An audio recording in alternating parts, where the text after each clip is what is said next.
It's Christine Wilson and Saphira Galoob, and you'll thank us later. Tune in every week and hang out with us because we're a lot of fun. And no topics off the record, we decided. We are open to talking about everything together with a bit of a sense of humor, a lot of self-forgiveness, a lot of grace, and always being wiser on the other end. Bring it on, girls and boys. You know what? You'll thank me later that I'm telling you about this. You'll thank me. They're going to hate us, Saphira. It's going to be nuts. Konnichiwa. Konnichiwa. That's Saphira desu. Oh, you're already like 10 words in Japanese past me. I'm done. Konnichiwa is all I've got. That's a good one. And domo arigato, Mr. Roboto. Well, exactly. That is definitely an important good afternoon and thank you. That's pretty much what I got. Although I did say my name is Saphira. Oh, that's pretty good. I'm impressed. Well, welcome everyone to season 2 of You'll Thank Us Later. And we are so excited because Saphira is back on this side of the planet and she has adventured Japan. And Courtney and Nicole and I are going to ask her all the questions so we can plan our trip to Japan. We're gonna all take our own trips one of these days. So we want to know the ins, the outs, and the good and the bad of it all. Now, real quick survey here. I think I've never been to Asia, period. I know Courtney's been to Vietnam. Have you been other places in Asia, Courtney? No, just Vietnam. And Nicole, have you been to Asia? No, my parents did Japan, but I haven't. Okay, so yeah, we got a lot of learning to do. And then Saphira's been all over Asia. She's seen and done many things. But today specifically, we want to learn all about Japan. So tell us all about the shit we need to know before we plan this trip, what the expectations are, and then I'm going to ask you all the questions about the food and the culture and everything. Yeah. So first of all, this is not a relaxation vacation. Right. It is full action, and it's both of a schlep to get there, and then even when you are there, depending on the time of year you go, obviously we went in the heat of summer. It really does trigger different things that you can do, but it would not be the type of vacation where if you wanted to have a reentry and just feel like you were completely refreshed and relaxed, that would not be your Japan trip. So that is the first thing I will tell you. The other thing I will say is that it's far, and they do have, depending on what city you're flying from, you can get direct flights. But I fly to Europe really frequently, and that's a 6, 7, 8 hour flights. 14 hours is different. Yeah. And 14 hours is significant, and the jet lag on either side is also significant. So we can talk a little bit about that. But it's completely worth it. The way that I've described it to folks is it was wild in the sense that it completely it exceeded my expectations in terms of new and different and completely unfamiliar. And it also, there were times when my husband said, honey, you need to close your mouth because it's rude to act surprised with your mouth open.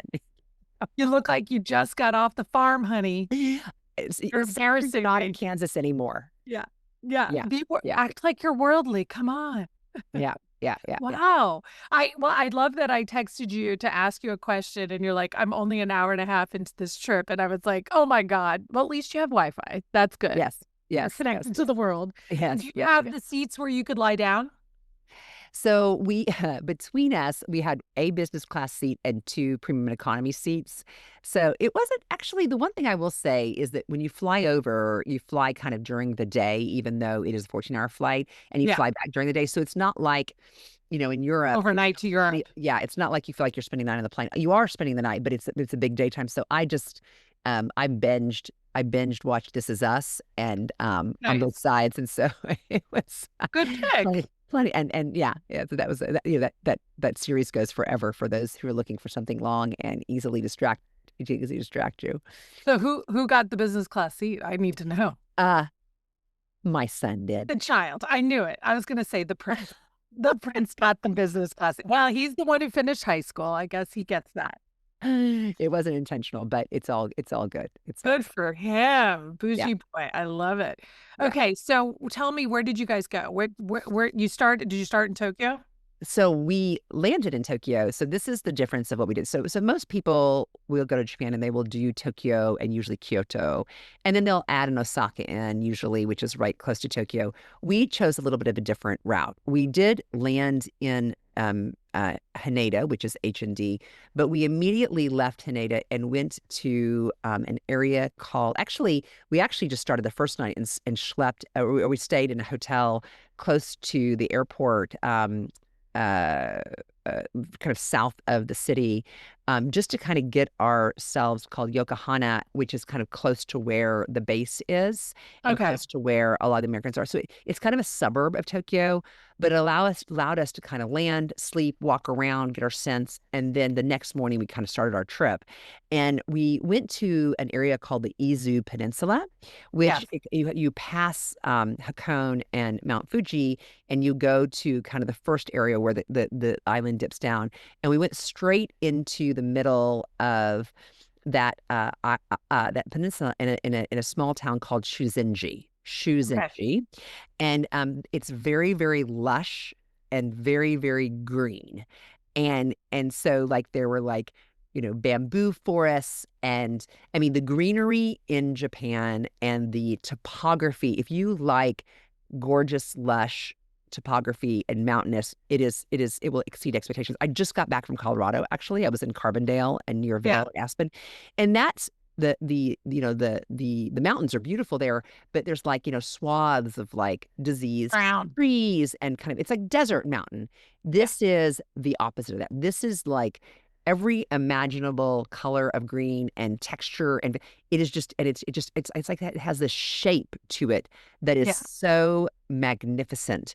And so we were in this little region, and then we did a day trip south because I wanted to see the ocean as well. And we went to a beach town called Shimoda. And then, so what are beach towns like there? Is it like a beach town that you and I? They're so similar to beach towns in Spain and even in the U.S. They have like kind of, some of the beach towns are kind of not party towns, but like really, really built up. And then you have to drive to a beach to get there. And then some of them are a little bit more remote. Obviously with being an island, there's a lot of beach.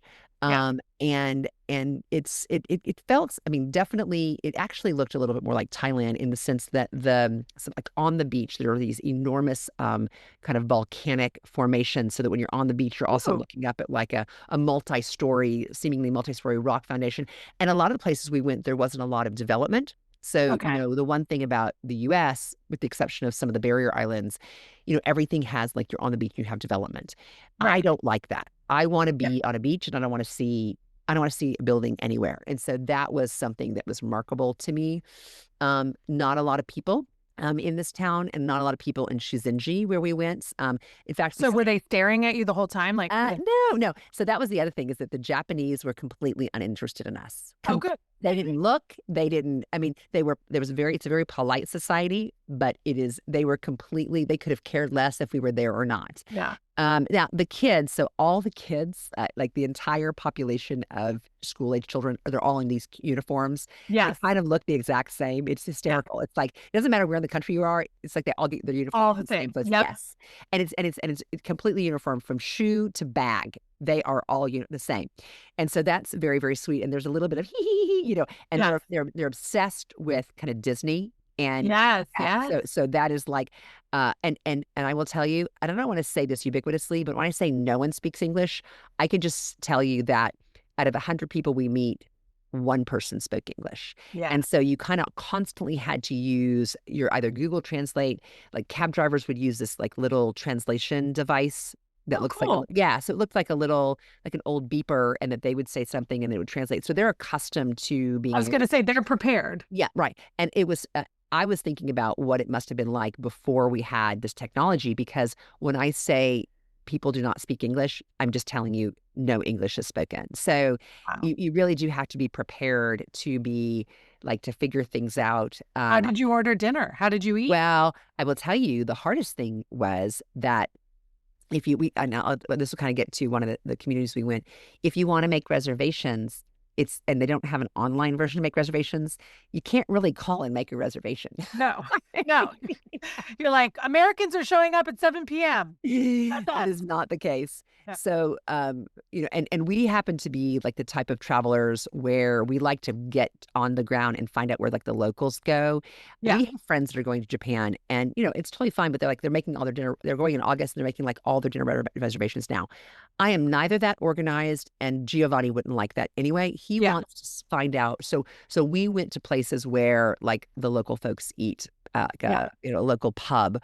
And then in the places, I'll talk a little bit about like the different places we stay. A lot of the traditional inns, they're called ryokans. Yeah. Have where you actually the food is included, so it's a room and board situation, and the ryokans are like, think of them as an Airbnb with the dinner included. But this is where the Japanese society goes on vacations, and so they show up in these, and they can be like an inn, like anywhere from like a boutique hotel all the way to like a historic home. And and when you get there, you check into your room, and by the way, beds on the floors. Yeah, I was gonna say, okay, how was that on your back? Yeah, beds on the floors, and buckwheat pillows that are kind of combined, the pillow material that we would think of, and buckwheat. So literally, like, do you feel the hardness of the floor? Oh yeah, 100%. Well, you feel the hardness of the buckwheat. Oh, so admittedly, there were some places where like, oh, this bed is not as ideal. But you change into these kind of, it would be like a hotel robe, but it's not a robe. It's like either a kimono or what they call as a sumui, which is basically, it's kind of like a version of it's like the material seems a little like scrub or high-end scrubs, but they wrap. And everybody wears those outfits the whole time you're on the property. Oh, wow. Yeah. So everybody changes into their outfits. Everybody does. So if you're all wearing the same things, they're a little like you're comfortable, relaxed. Yeah. And by the way, no shoes inside. So you're always keeping your shoes outside. And the other thing that was notable is when you go into the bathroom, there are bathroom shoes. So you leave your outside shoes, don't come into the room. You have your inside shoes, and in the bathroom you have your bathroom shoes. Yeah. And that was ubiquitous everywhere. So much more hygienic. So much more hygienic. Yep. It was. Think of the shit we trail into our house. I'll tell you, it is true that it's an immaculate country. Like even the bathrooms in the train stations and the bus stations, and every bathroom, even the ones on the train, have a bidet. Amazing. Yeah. So your tushy is. The Americans have missed out on bidets. I will tell you, I don't know what we were thinking, but it is a game changer. My friends got one of those fancy Totos, and I would start yelling to them to come. I'm like, come see all the cool things I'm doing right now with your toilet. And they're like, that's your private time. I'm like, I know, but look, I push these buttons and it's heating and blowing air and well, and I will say in the public restrooms, when they have like the bidets, like it tells you can clean from the front, you can clean from the back, and it has if you need a little extra deodorizer, it will shit out deodorizer. Yep. And if you're at a public place and you need to have some sound to drown out your personal body function, it has a basically so that other people will do a white noise so people do not hear your toilet business. I mean, that's just me. I open TikTok and put it on full volume sometimes in a public. I'm like, I'm just gonna let people hear my TikTok because I'm embarrassed. Well, this is like this. They have thought of everything. I love it. That. Yeah. Okay, so did you find, I mean, if you're in these small towns, I'm assuming at some point, especially Luca, wanted to go to 7-Eleven and get that famous egg salad sandwich, right? Did that happen? I didn't know that the egg salad sandwich was famous, but I guess we did eat some egg salad sandwiches. So the one from 7-Eleven is supposedly like the most delicious egg salad sandwich on the planet. And every American runs, and there's like a whole list of things to get at 7-Eleven, but that's top of the list. I did not know that, but not being on TikTok, it doesn't surprise me. So it is the case, and we remarked this immediately, whoever brought 7-Eleven to Japan was a fucking genius because they're everywhere. Yeah. And they are, I mean, here the 7-Eleven is like, like a kind of a dingy convenience store. No. There, I mean, you may be getting breakfast, lunch, and dinner at the 7-Eleven. And don't worry, it's okay. It's okay. It's going to be delicious. 7-Eleven, Well, yeah. people say that the bread is like soft and pillowy and the egg salad is like creamy and delicious. I don't even like egg salad. I love eggs. I don't know why I don't love egg salad. But every time I see someone eat that sandwich, I'm like, okay, I kind of want to try it. Yeah. Well, and I didn't realize that, but we definitely had egg salad sandwiches with the crust cut off, and they were lovely. And you're absolutely right. The bread, it's funny that you know all this from social media. So it's a combination between I'm just going to say it looks like it could be Wonder Bread. It's like that soft, but it's thicker. And it's got more of a brioche on the outside, but super, super soft. But it does make outstanding French toast. It just sounds so good. Yeah. So okay. So did you get just on the food side? I want to hear the gourmet food, but did you also try other little snacks and candies and things? Yeah. Like that? So we definitely when we were on the food side, we absolutely experienced the way that Japanese eat. So, for example, Japanese breakfast is very savory. So it's miso soup, fried rice. They do all these kind of little dishes of things that, you know how you would think you'd get a little seaweed salad in your bento box. So, or a pickled vegetable. So now take that concept and put it on a multiplier. So we would eat many what is this kind of sweet vinegary thing? I was going to say lots of fermented vegetables, I bet. Yes. And it's not or something they use a gelatinous to create a flavor for this or that and the other. So they don't. So when they say it is and fish for breakfast, by the way, you have fish for breakfast. So I mean what we would normally have for dinner, they have that for breakfast. Okay. No problem. That worked for us some of the time, and sometimes we're we just want some bacon and eggs. Yeah, why more fish? No more fish for breakfast.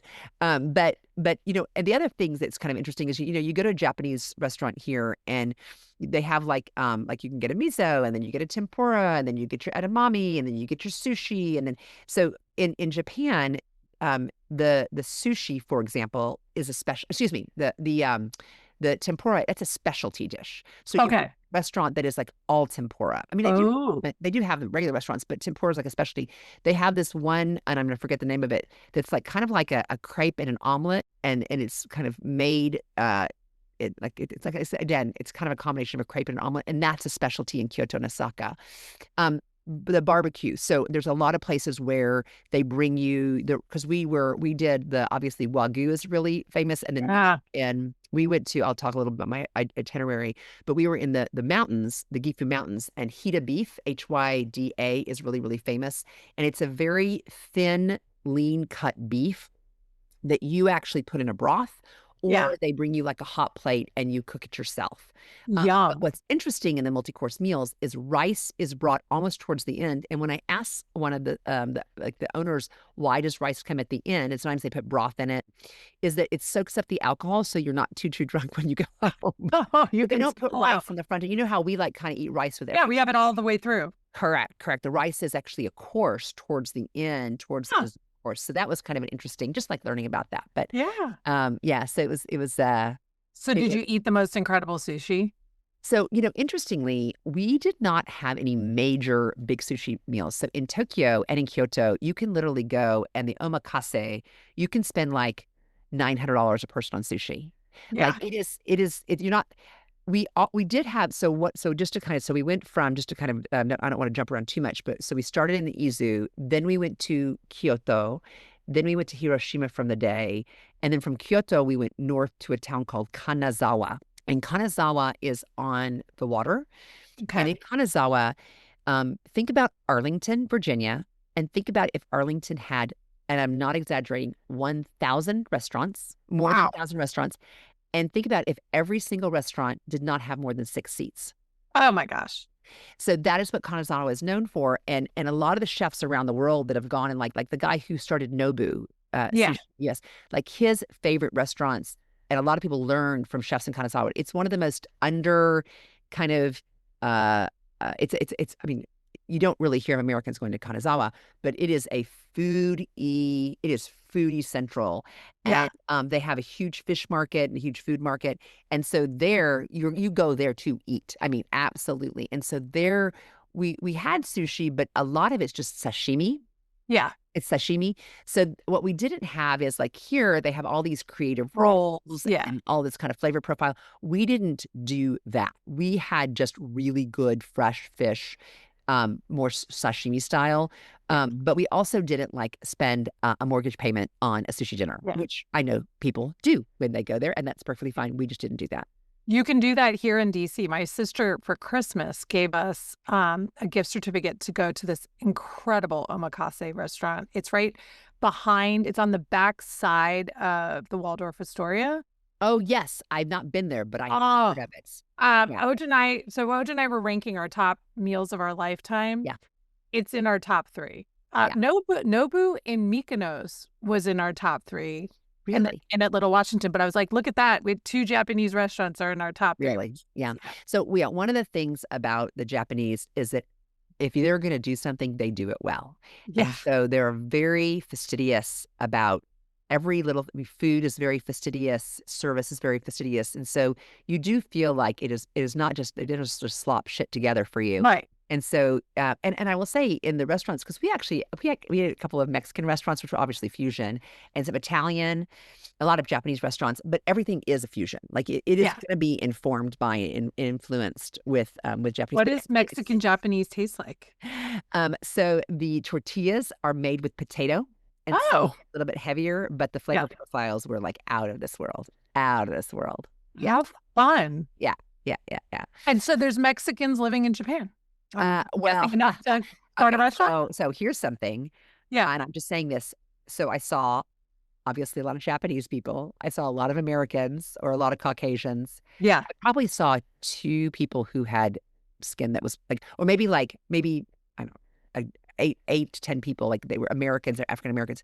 There are not a lot of people. There's not a lot of variety other than kind of Caucasian tourists and Japanese population. Yeah.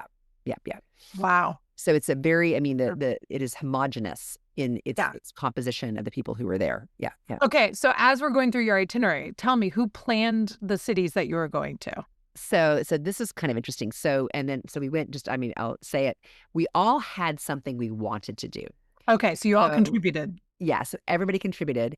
And it was interesting because the places where we thought we were going to like enjoy or not enjoy, like it was a bit of a hit or miss because we did, as I mentioned, so we went south to Izu, then went to Kyoto, then Hiroshima, back to Kyoto, and then up to Kanazawa.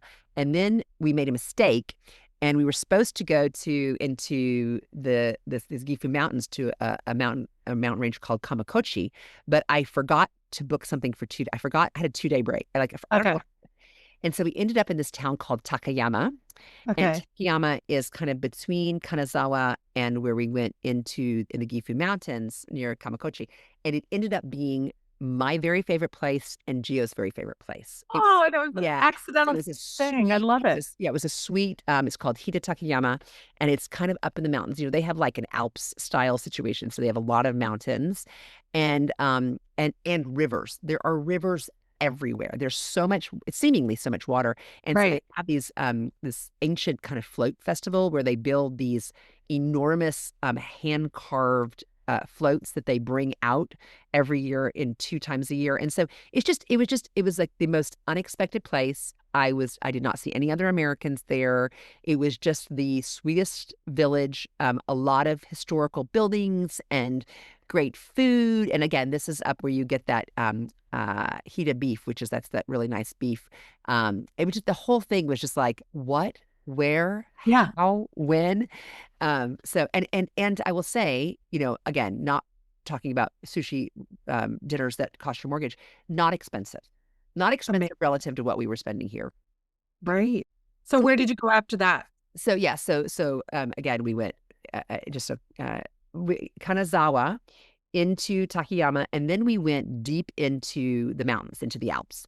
And we stayed 2 days in this onsen, Onsen, which is essentially, it was a ryokan, which is the name for these traditional inns. It was a more than 100-year-old ryokan that is fed by hot springs.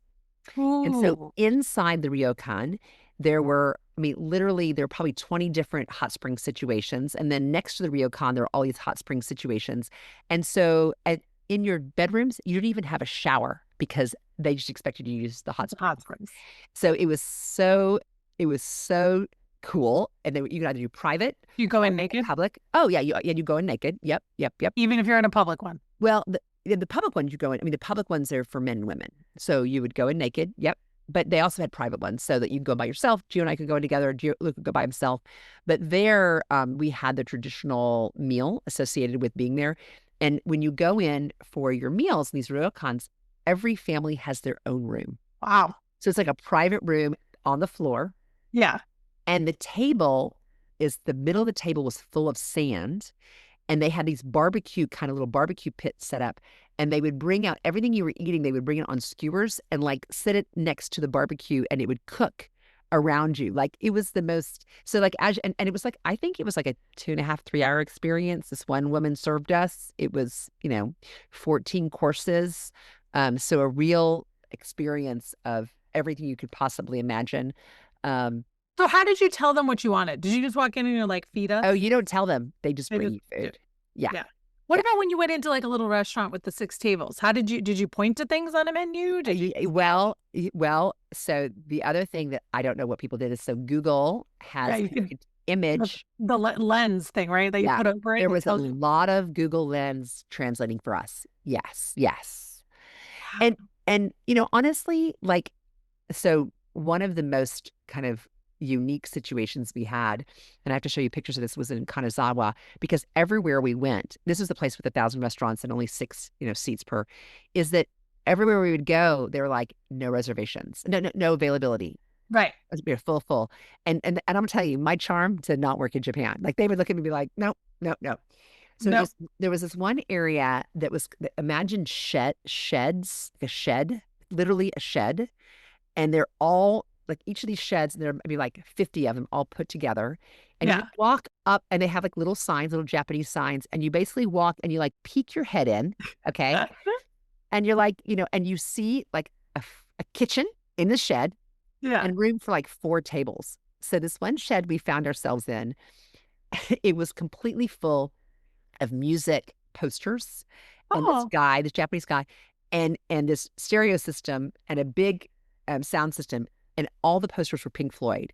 And oh my God. My husband and son love Pink Floyd. So we went in there and he cooked for us, and we watched, we listened to Pink Floyd at the Coliseum, and he smoked cigarettes while he was cooking for us. And I mean, it was hysterical. We're the only ones in there. Yeah. And I mean, and it was just like, where are we? What are we doing? Like, it was like it was the size. I mean, honest to God, it felt like it was the size of my podcast closet. You cannot make up how small these spaces are with kitchens. Like it was just, and that's where my husband was like, close your mouth, Saphira.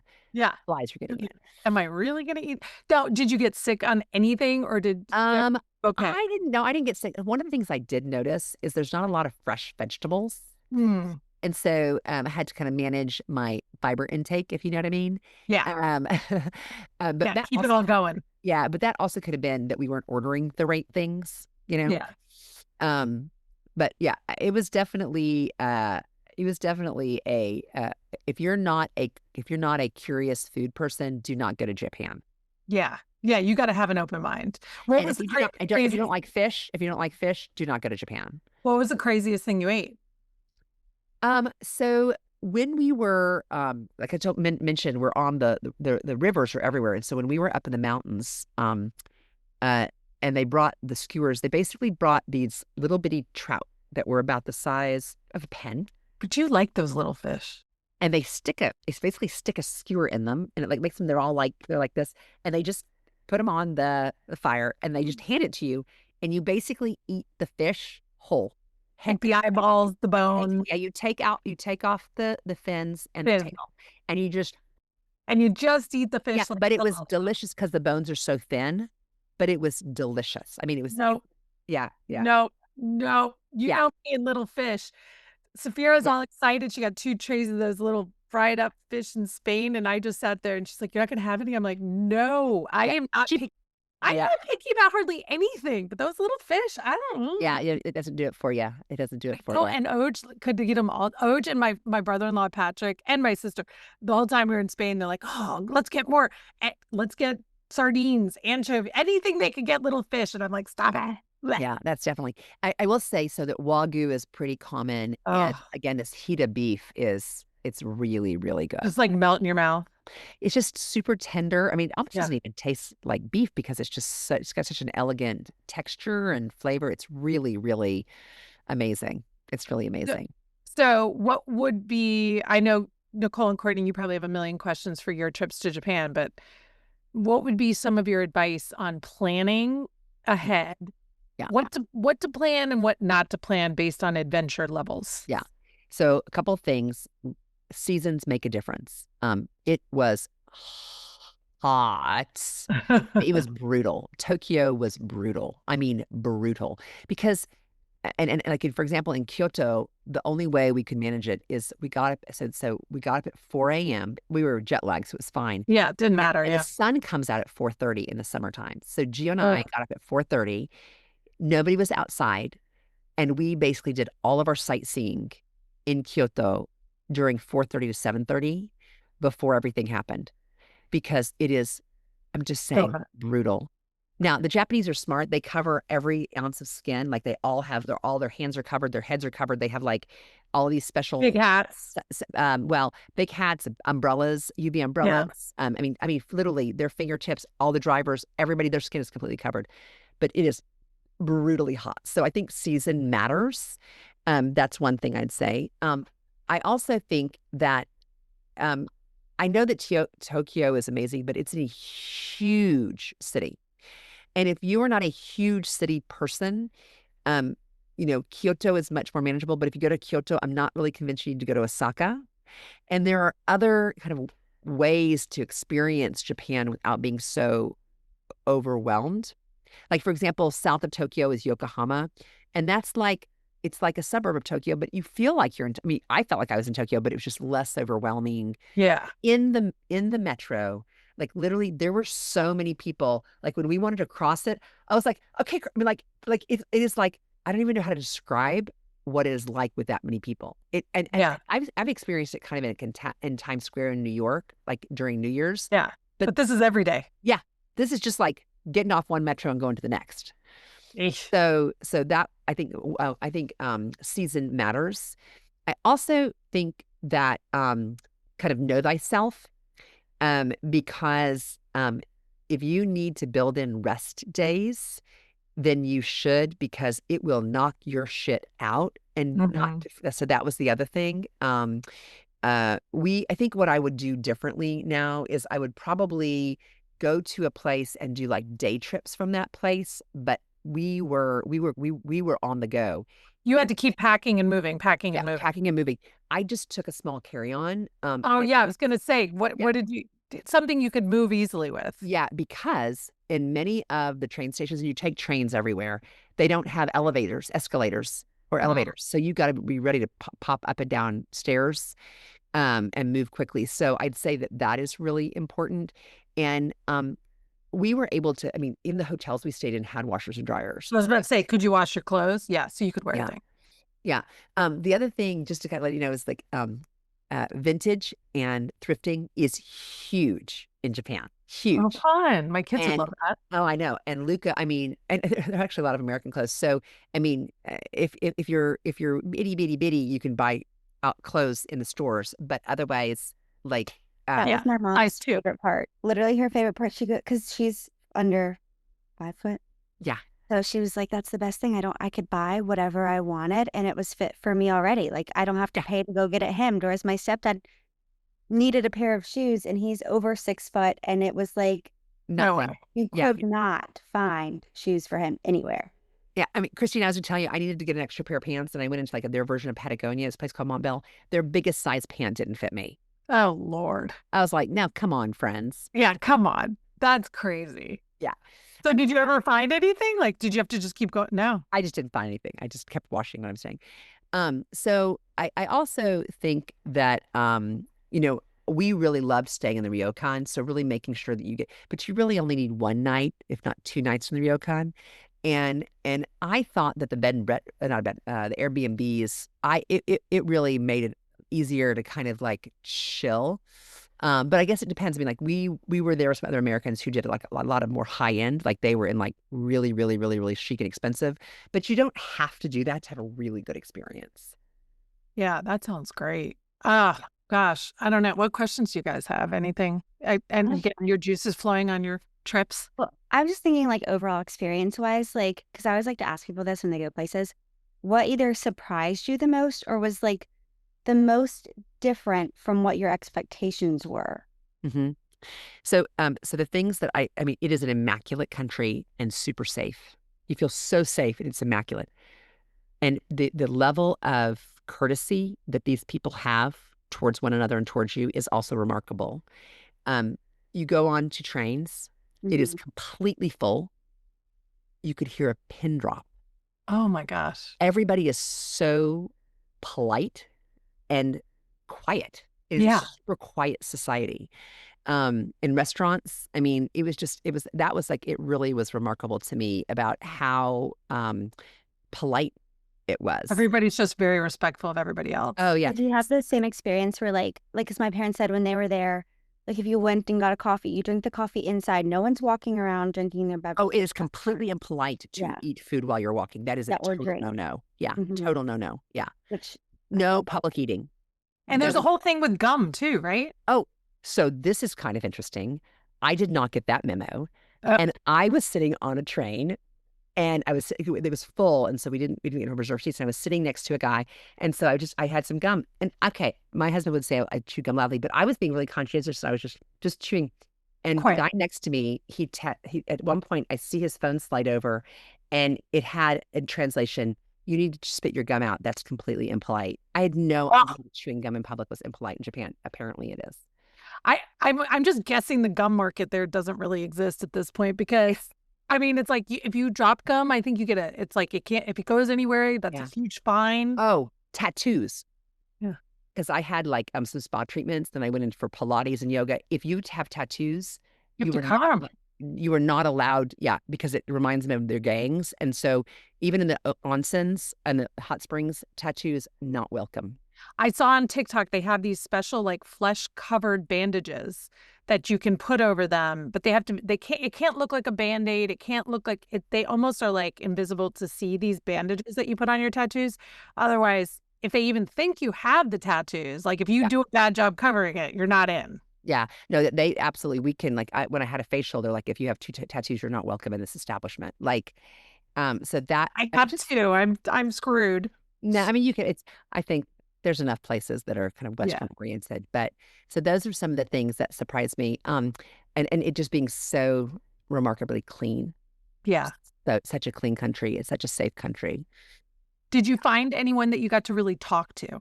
Like, yes, to know? So in a couple of the towns, there were folks that were part of the restaurants. Like one woman in one of our small towns, she actually had just moved. She was American, Japanese American, and she just moved to the small area because she loved it. And she gave us she's in Berkeley. So, and she worked in this restaurant. And so we got to ask her all the questions. All the questions. Yeah. Yeah. So we had a couple of folks that helped orient us because I will tell you, again, did I mention that people do not speak English in Japan? Yeah. Yeah, you're never going to have the moment where you're like, which way am I going? Just tell me.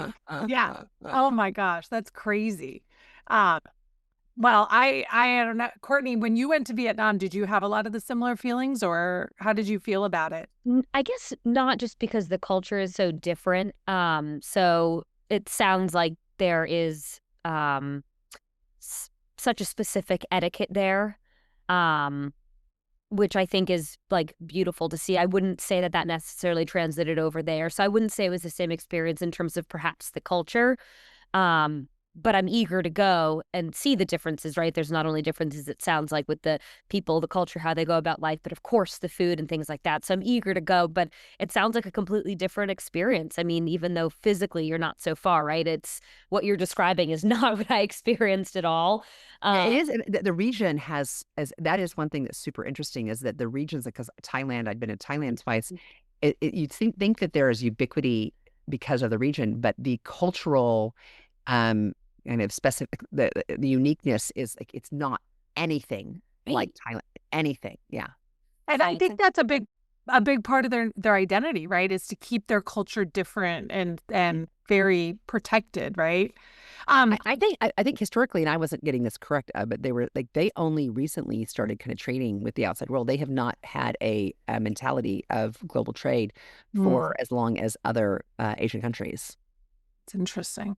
Courtney, when you went to Vietnam, did you find that you got time to relax?